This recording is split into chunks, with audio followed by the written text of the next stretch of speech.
Hi, it's me again. I'm here with another little impression or review of a fountain pen from my collection. I like older pens, and I quite like obscure brands, or at least obscure here in PEI in Canada, where I'm located. And what I have is a pen I've had for a little while now, and it's a Romanian pen made during the communist era, and it's the Flaro Olimp.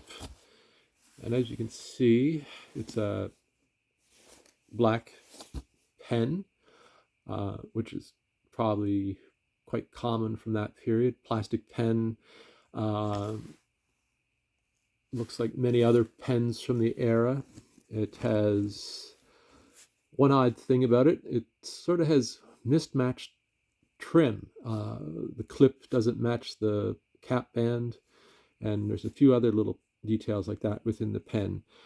At first, I thought maybe the clip was different, but what I think was going on was during the communist era with difficulty or difficulty with supplies or just using what's on hand, they would probably have several different uh, types of clips, gold colored and brass colored or silver in this case, or like a copper. It's almost copper really, but the clip is silver or a nickel plated uh, uh, clip. But they would use what they had, so you so it looks a little odd in that aspect. And when you pull the cap off, it's a slip cap. You find the same thing occurring with the nib here, which is sort of a gold color, kind of, and quite an interesting nib actually. I'll get into that a little bit more. It's kind of almost triangular, and then the clutch band just down here next to this really nice ink window is also a silver color. So there is a pattern going on within the pen, silver, gold, gold, silver. So you know, let me do that again. Silver, gold, gold, and silver. So it's very odd little pen in that aspect. It's quite, um, it's not really at first glance an attractive pen, but there are several interesting things about it. It has a nib that probably is just plated with material. I'm trying to get it to focus for you. It's very it's sort of almost like a semi-hooded nib. Some I've heard them referred to as a fingernail inset nib. But as you can see, it's almost wedge shape in some ways. It's not a flat top. There's a triangular nature to the nib. And oddly enough, it's actually quite a nice nib in some ways to write with. It's not necessarily the smoothest nib, but one thing I have noticed, I don't have it inked at the moment, but I have had this pen inked in the past. I'll move that out of the way. One thing I have noticed is that I might set this pen aside for a couple of weeks, not write it, and every time I pull it out of my pen case to write with it, it starts right off. So it's very reliable in that way. It has a lovely ink window, very big and generous, uh, which you see quite often in that, say, the 50s and 60s, maybe even 70s in Europe. Uh, I almost wonder if this is a student pen of some form. I don't know too much about the Olimp model, which this is. There is an imprint right here, which is really kind of hard to see. But anyway, it's a little worn. Yeah, really can't see it, but it says Flaro Olimp, and it's a piston filler, and it holds a good amount of ink. And I'm going to just fill it up.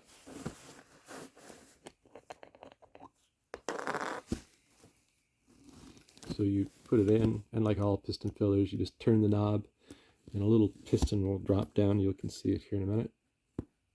Sooner or later, there's the piston, and it has a good, fairly smooth piston, and it actually goes quite a ways back, so it holds a good amount of ink. I'm just going to start over again. So you turn the piston drops down, and then you close the bind cap or the piston cap at the end, and ink goes in to the pen. And I need to get, that ink is actually getting kind of glumpy, but there we go. So, as you can see, the ink sort of moving around in the window. That's a fairly good fill. I could probably do more if I felt like it. Just close that up. The ink I'm using is Monteverde ink. This is a nice color, Chariot. Chariot. I actually can't pronounce that. Anyway. So I'm going to do a little ink, just a writing sample. I'm new to this, doing it just for the fun, but the fun of it and something to do in the winter. So let's see if I can get a better angle here.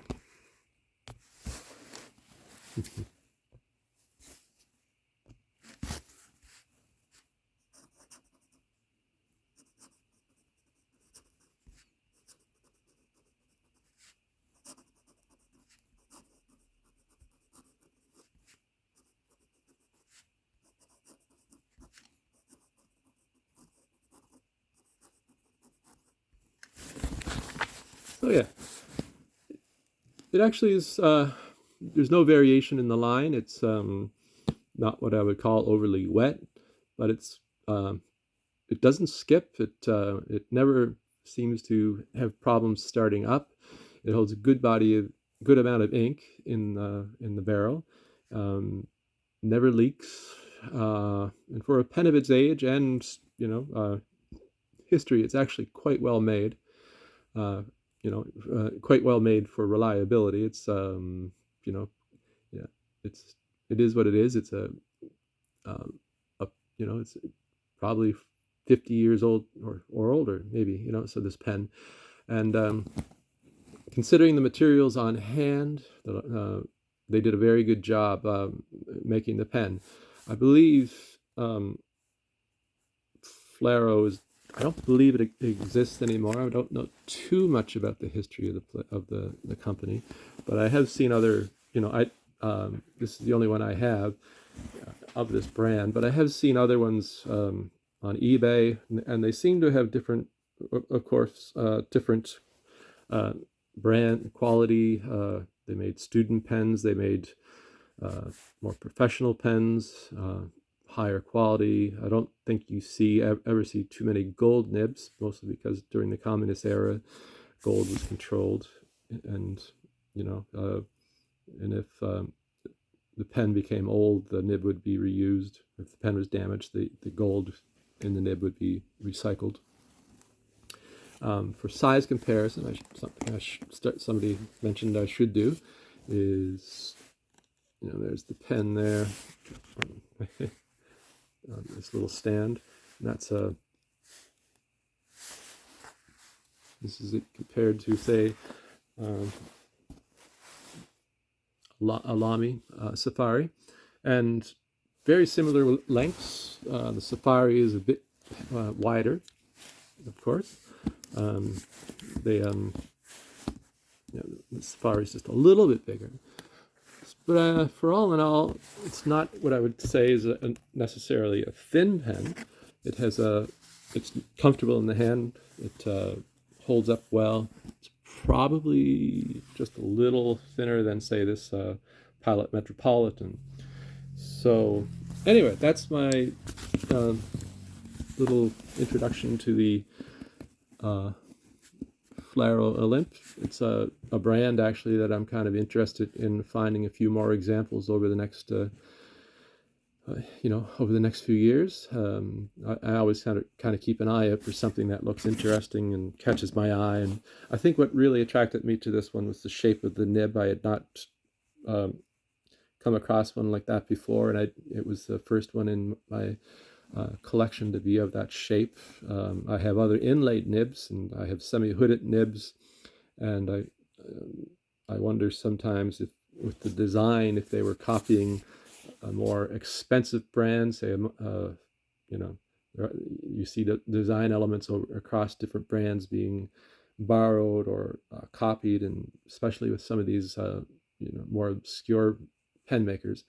But anyway, it's a fun little pen. It's an interesting piece of history, and I think Flaro is a brand that's overlooked here in North America as a collector's item, um, and you can still find examples of this pen, and not this one exactly, but of this pen brand on eBay or different sellers. So if you get a chance to look to find one, you should maybe, and you're interested in just history and obscure little bits of writing memorabilia, this might be something that you'd be interested in. So thank you for taking the time to watch this video. I know that I know that I'm a rambling, stuttering kind of person sometimes, but that's just me getting used to trying to make videos and and I'm just enjoying the hobby. It's a great hobby to get involved in.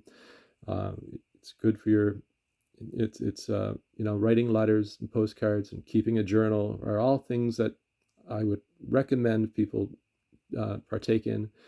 It's interesting to read back through journals and things like that, and sometimes it can be enhanced by interesting fountain pens.